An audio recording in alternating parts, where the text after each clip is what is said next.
Hi, I'm Midge Shoemaker, and this is day 7 of me making YouTube videos and making a gratitude list. And my goal is to do this for 100 days in a row. So 7, yay, 93 to go. Um, I'm trying to be grateful for the 7 I've done instead of focusing on how many I have left to go, because I think I have a tendency to focus on all the stuff that's undone, and then I get overwhelmed and I don't do it. I also think that I have this high expectation thing, and instant gratification. We live in a world of instant gratification, so it's like I want to instantly feel better. I want to instantly be changed. I want to instantly be done with 100 days of making YouTube videos. And, I want to instantly be popular. I want to instantly have a whole bunch of people watching my videos. And so I have these really high expectations that I'm doing this thing. I'm doing this for me, and hopefully it's going to help a bunch of other people, because I know I'm not the only crazy person out there in the world. So maybe somebody else, can relate to what I'm saying, relate to what I'm feeling, and maybe it's helping them. Maybe it's encouraging them to do something better, make their own gratitude list for 100 days, or do something that they thought was impossible for 100 days, just one day at a time, and see if they can do it, Check off, I'm doing it this day, I'm doing it this day, I'm doing it this day, we're good until we get to 100. 100 doesn't seem like that big of a number, but it's like 3 months. It's a long time. So I'm having a hard time, and it's only day 7. It's a week. That's it, and I'm already to quit, and that's not good. That's not good at all. So I need to change my attitude. I need to change my focus, and I don't think there's even very many people watching these videos. I think 2, 3 people, I don't know. I think the most that's watched my gratitude list is 7, so I was like, okay. Which is a little discouraging to me as well, because, like I said, I have these high expectations. And then I have to remind myself that people that do YouTube videos, it takes a year to like a year and a half to even make money or to get themselves out there, and they have to do it consistently, and they have to find something that people are interested in. And I don't know if people are interested in anything that I have to say, because maybe they think I'm boring. I don't know. I would think that I'm kind of entertaining. You could just laugh at me and my silly comments, responses, whatever. I don't know. But I don't know.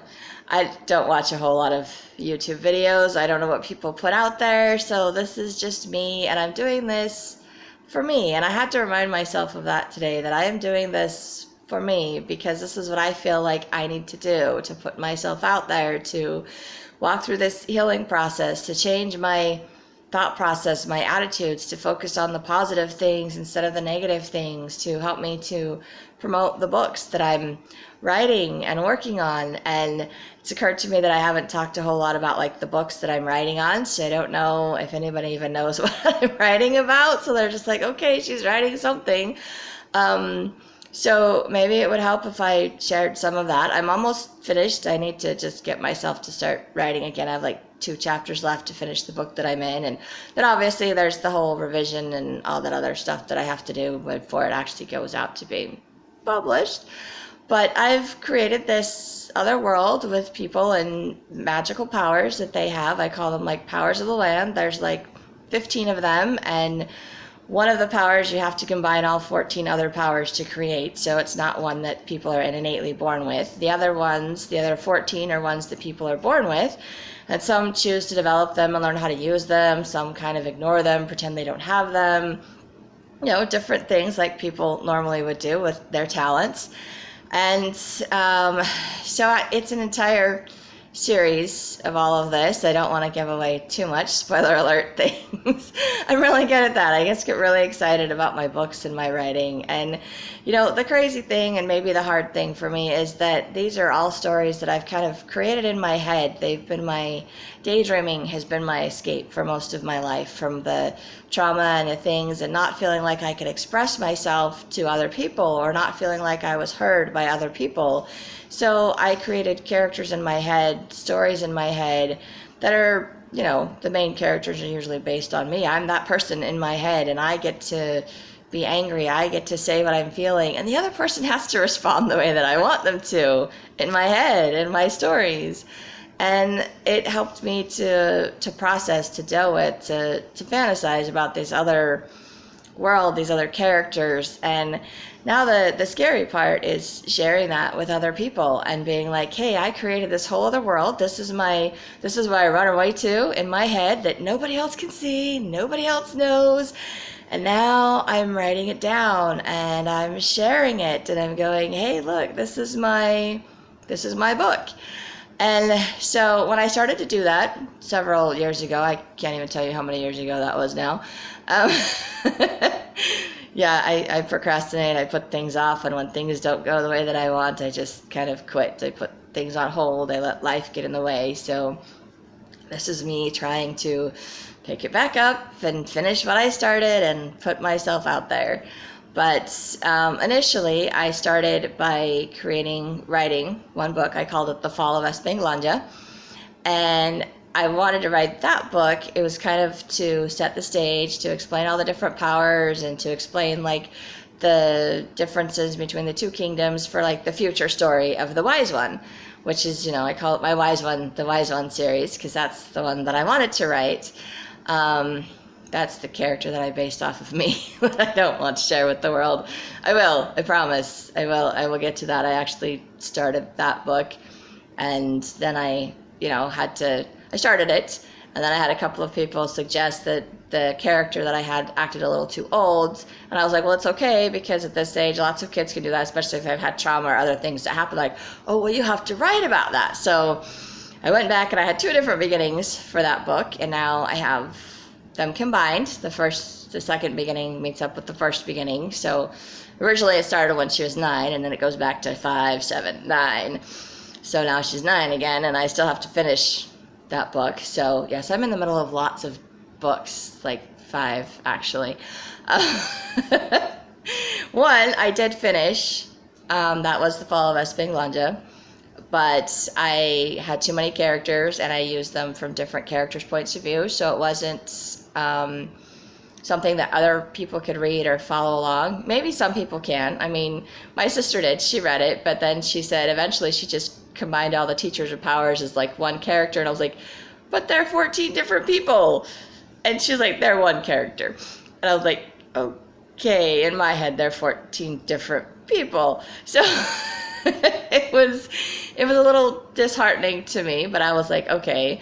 And then of course that was before independent publishing was as popular. It's amazing how wildly popular that's gotten over the past like 5-10 years, because of the internet and access and things like that. So much is changing with the media. So, which is another thing, I'm having to do social media, which I don't do a lot of, and making YouTube videos, which I kind of don't like listening to myself. I mean, I remember as a kid when we'd do the tape recorders and we'd record our voices, and I swear my voice always sounded like twice as high, and like a little mouse, squeaky, squeaky, squeaky, and so ridiculous. It was hilarious to just kind of laugh at it, and it was also like, is that what my voice really sounds like to other people? Because it doesn't sound like that to me. That's hilarious. So to be doing this YouTube video thing, it's kind of the same thing, listening to my voice and watching me, and I'm just like, it makes me very self-conscious to watch myself, to hear my voice, and then that's why I just don't edit it, because I don't want to go back through and hear myself, because I'm just like, oh, it's cheesy to me. So it's different, all of this modern technology and avenues that we have to reach people, to promote things, to advertise, to market. So this is my form of marketing for myself. I also have a website. It's called midgeshoemakerbooks.com that I created probably over a year ago, and I haven't really gone back through and updated. So it has a list and some summaries of the books that I'm working on. I don't know if Lanoya and the Teachers of Powers is in there. I don't know if I like the title for Lanoya and the Teachers of Powers. That was my original title for that book. That story actually came about only a year ago, so it's not one of these stories that I've been daydreaming about for years that I'm struggling to let go of. Still struggling to let go of it, but this one that I'm working on is an orphan girl who's going to grow up to be one of the Teachers of Powers. Spoiler alert, a little bit.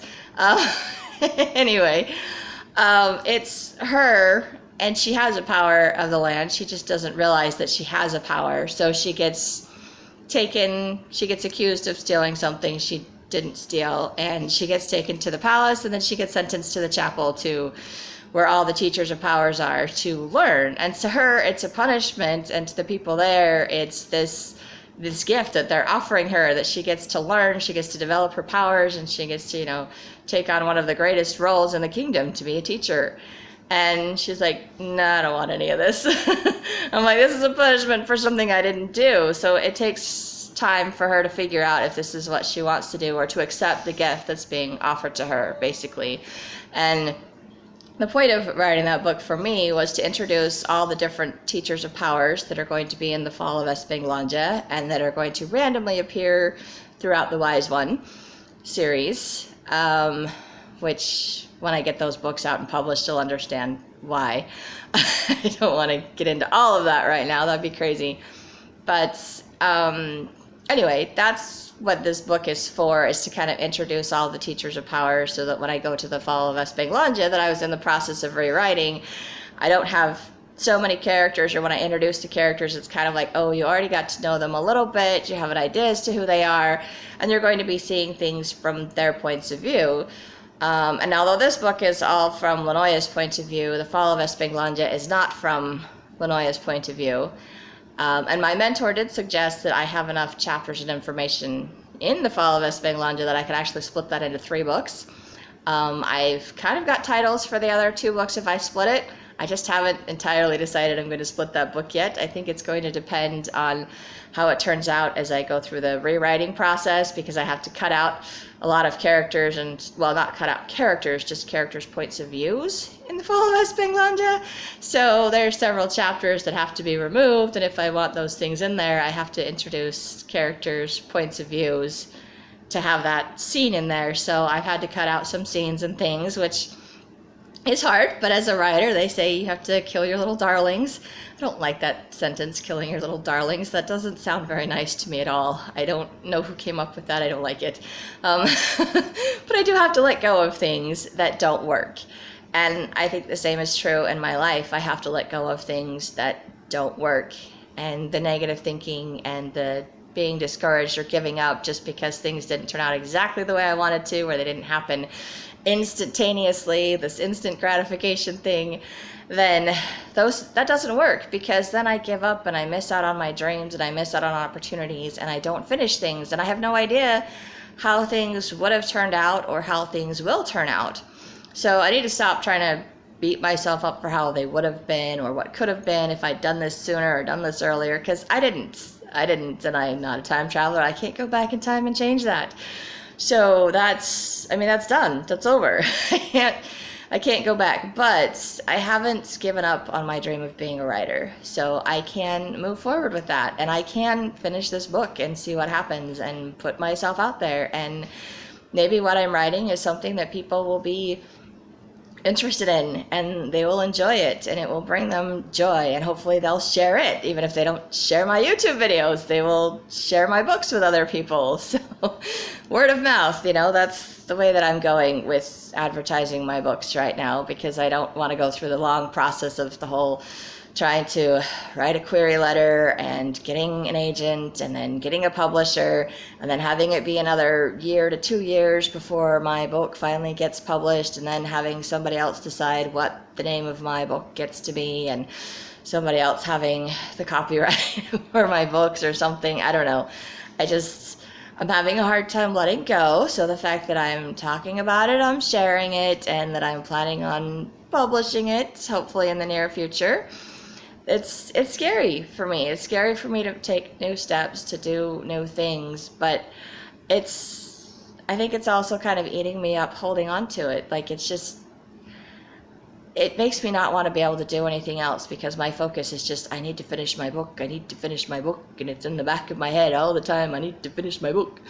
And then, of course, I don't want to do things, so I avoid finishing my book, but then I don't do other healthy, positive things in place of it. I end up just avoiding doing anything, which is not good for me. It's not good for anybody. I'm sure other people struggle with that too, and I procrastinate and put off things, so it's difficult for me to follow through with ideas and plans and things. So Right now, I'm trying to get myself to finish the book, Lanoia and the Teachers of Powers, or I might change it to Lanoia and the Circle of Stones, or I might just leave it as Lanoia. I think I'm going to, when I send it out to beta readers, I'm going to give a list of titles for my book, and I'm going to let people decide, like, overall what title they like the best. And I also need to find somebody that can do a book cover for me, because I have no idea how to do that either. So this is a lot of learning, a lot of new things for me, and I'm not to that stage, but when I get to that stage, hopefully in the next couple of weeks, probably before my 100 days is up, I can share that process with you that I'm going through. So my YouTube videos will be about my emotional transformation as well as my publishing, writing transformation, and my hopeful excitement about publishing a book at some point. And then I can work on the next book and determine if it's going to be split into 3 books or if it's going to stay as one. And then I can work on my other books that I have going. So anyway, eventually, see, that's my mind just bounces all over the place, which is why I have 5 different books that I'm in the middle of, 4 of which are all related to the same series, and 1 is a completely different series that I'm not ready to talk about. So, and I haven't even finished a whole chapter in that book. I started writing and I got somewhere where it's like, oh crap, this is an emotional thing for me, I'm just going to stop. Because writing is also an emotional thing for me. It helps me, I mean, it brings up a lot of triggers for me for my past, because these are things that I daydreamed about to help me process that. And so now I have to feel those emotions as I write it, and I have to share those emotions with the readers, and it's difficult to go through those emotions again, but at the same time it's also healing and it's freeing to let go of those emotions and to just be like, okay, here you go. But I think I've been trained my entire life to not feel emotions, to not express what I'm feeling, so I'm very good at burying that, and that's something I'm having a difficult time letting up and letting out. But I find that when I let go of, they're not necessarily negative feelings, but when I let go of all the feelings I'm holding on, the hurt, the pain, the anger, the frustration, the fear, it leaves room for the joy, the happiness, the hope, the fun, the excitement, and I just feel better. They're lighter. I think some emotions are heavier, like depression and grief are heavy, and like joy and gratitude are light. And the lighter they are, the better I feel, the more energy I have. But the other ones, if I hold on to them, they're heavy and they're draining and they're exhausting and they're pulling me down. And so I need to let go of the heavy emotions. I need to feel them. I need to process them. And I just need to be like, okay, I'm done. You're gone. You're out of my system. And writing is my process of getting those things out of my system. And I'm sure other people have processes like exercising or working with their hands, woodwork, modeling, clay stuff. I don't know, different things. Maybe even making videos works for some people. This just makes me nervous and adds to my anxiety. So, which I don't know that anxiety is necessarily heavy, but it gets me all jittery and crazy. And I'm like, I don't know what to do with all of this. I'm insane. So, sorry, you get my insane side of me because it still makes me anxious. But I'm hoping that this helps, and you know, if anybody's watching these videos and comes up with other ways that helps them, please feel free to share. Please feel free to share the videos, share my books if I ever get them published. Okay, I should say when I get them published, not if I get them published. I need to remind myself that yes, I can do this. Yes, I am doing this, and I am grateful that I can catch myself for things like that, that I can remind myself to do this. I'm grateful that I'm still making the videos in spite of how I might be feeling or in spite of what I'm struggling with. I'm not letting my disappointments get the better of me right now. I want to, but I'm not going to. No, I don't think I actually want my disappointments to get the better of me. I think it's just a habit for me to give in to the disappointment because things didn't work out the way that I wanted. I don't have that instant gratification that I'm looking for, or that overnight change, like I just woke up and suddenly I'm better. Like all of my problems have gone away. They didn't go away when I went to sleep.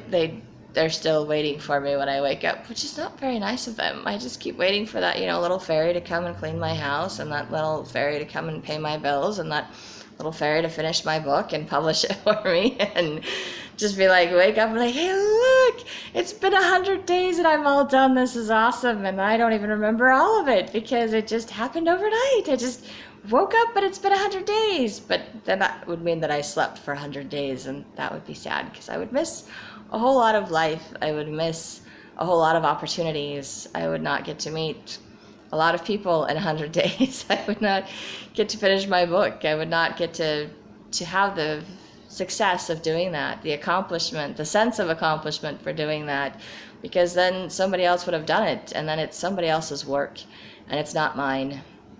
And then that's, I think, is even more disappointing, because then it's like, okay, I gave my power to somebody else and they took care of all the stuff I should have, and it looks great and fabulous and amazing, and I didn't do any of it, so I don't get any of the credit for it other than, hey, that was my idea, right? So I know that means that I'm the one that has to do the work. I just don't like to work. So I'm very bad habits that I need to overcome. I'm very lazy and I don't like cleaning and working. But the crazy thing is I do actually like writing. So when I start writing, I just go, like, I don't even pay attention to the time. I'll sit down and write in my journal and think, oh, I've got like 5 minutes worth of something to do. And an hour and a half later, I was like, now I'm done. Where did the time go? I spent like 2 hours writing a chapter in my book, and it seems like I just started, and I was like, it doesn't take me 2 hours to reread it, but it takes 2 hours to write it, and I'm sure it wouldn't take most of you 2 hours to read what I wrote, but it takes me that long to write. And that's okay, because I enjoy it, and the time just disappears, and then all of a sudden I'm like, now it's dark outside, or now the sun is coming up and I've been up all night writing. That's cool. I'm tired. I'm going to bed now. So but it's nice that I can do that. And I also like to talk, obviously, as you can tell, because I'm rambling for all of this time and hoping that people are listening and paying attention, and then trying to remind myself that maybe it'll be a year or two before people actually see the videos that I put out. I don't know why that is with YouTube, but I guess that's how it works. To spread word of mouth, it takes time.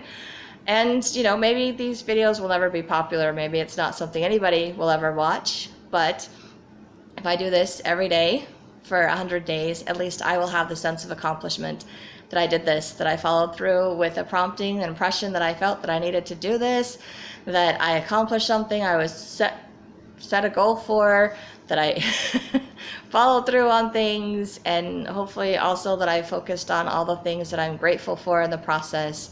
And maybe my mind will start changing to look for the positive things and to accept that all things aren't going to happen the way that I want or in the timing that I want. But maybe over 100 days, a lot of other things will get accomplished for me, or at least hopefully my book will get published, maybe. And and at least I will have followed through on those goals, and I can share those with people. And maybe those are the only YouTube videos I watch, will be the exciting ones where I'm like, hey, I accomplished something today. Hey, I finished my book, and here it is. You get to see a finished version of it. I really look forward to that. I can picture it in my mind. I just need to make it happen. And I know that God has given me the ability to do that. I just need to trust Him, and I need to trust myself. And I need to trust all of you that it's going to be okay to put myself and my works out there, and just be grateful that I have the opportunity to do this, grateful that I'm following through and doing this, and grateful that it's a new day and I can start again, and grateful that I can at least notice the negative versus the positive in my brain and start focusing on the things that I'm grateful for and the things that I can do. And yes, I still get overwhelmed by the number of days I have left to accomplish this goal, or the things that I have left to do, and it's like I need to find the time for this, that I don't have enough time in the day. But I do have more time. I just need to start using my time more wisely, because I have done it in the past. I can do it again in the future. It's just going to take time for me to learn how to do it consistently. And I've just never been consistent with things in my life. So this again is, this is a change. This is a challenge for me, but it's a good thing. And it's hopefully exciting. And like I said, I hope that something I say is helping someone else that's going through the same struggle. And hopefully it will give you hope that you can do this, you can work through this, and it'll be okay. Or maybe you're just waiting until the end of the 100 days to see how I do to decide if it's worth doing it yourself. And that's okay too. I just need to remember that I'm doing this for me. And at the end, I get to feel the sense of accomplishment that I did this. And I'm hoping that it helps other people in the process. So if it's helping you or you think it will help someone you know, please, like, share, subscribe, whatever it is you're supposed to do with these things. Or you can send me comments, comments of encouragement. I like those. Or comments of, what you're struggling and going through as well, so we can share all of that too. I'm open to suggestions and ideas, or even topics you want me to talk about, because I don't know what I'm going to say for 100 days, but I still feel like this is what I need to do, and I hope this is helpful, and I'm grateful that I did it 7 days. And I hope my books sound kind of interesting. I know I just kind of glossed over them a little bit, which I'm grateful I could do. I just don't want to give away too much information. And there's also people talk about other people stealing ideas, but I'm like, I don't think enough people are watching these videos right now to steal any of my ideas. And by the time my books get out there and published, they're like, oh, that's really cool. And they go back and watch my videos. I'm like, yeah, too late. Book's already published. You can just go read it now. So that's my thought process behind sharing that. So anyway, I hope you have a great day, and hope you enjoyed this. Maybe got some entertainment out of it, even if you didn't get something helpful out of it. So thanks.